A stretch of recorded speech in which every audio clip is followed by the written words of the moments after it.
Je suis Jean-Marie Ahanda, artiste, peintre, musicien et potentiellement journaliste, natif de la ville de Yaoundé, surnommé Ongola.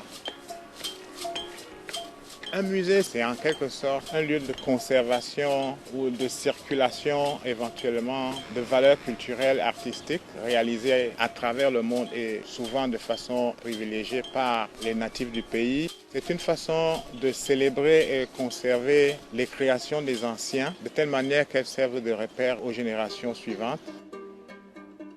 Nous avons dans ce musée l'ère culturelle Sawa et puis le Sahel, etc. Le Bétifan et aussi une œuvre particulière, un tableau qui est réalisé par un artiste camerounais, Alexis Essama, qui relate toute une histoire qui est celle d'un peuple, qui est le peuple Béti. Après l'éclatement de l'Égypte pharaonique, on assiste à un déferlement des populations vers la forêt, qui va être une espèce de refuge pour ces populations. Et malheureusement, dans ce déferlement vers le sud, les gens vont se heurter à des obstacles, de nombreux obstacles, de nombreuses difficultés, dont l'une des plus marquantes sera le fleuve aujourd'hui appelé Sanaga, mais dans l'histoire, le Yom. Ce serpent qui s'appelle Ngameza va devenir un pont entre une rive, celle des Fuyards, et l'autre qui va être comme une espèce de terre promise.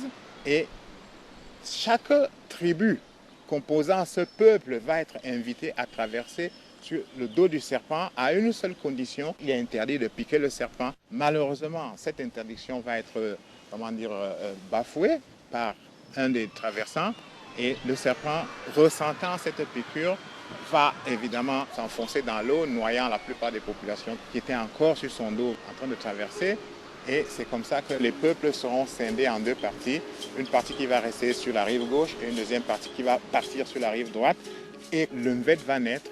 Ce style va devenir dépositaire de la connaissance des peuples qui sont en général situés dans le sud du Cameroun, au nord du Gabon, en Guinée équatoriale, où ils ont exactement le même nom. Ce sont les Bétifans, les Bénèzes, les Éondo.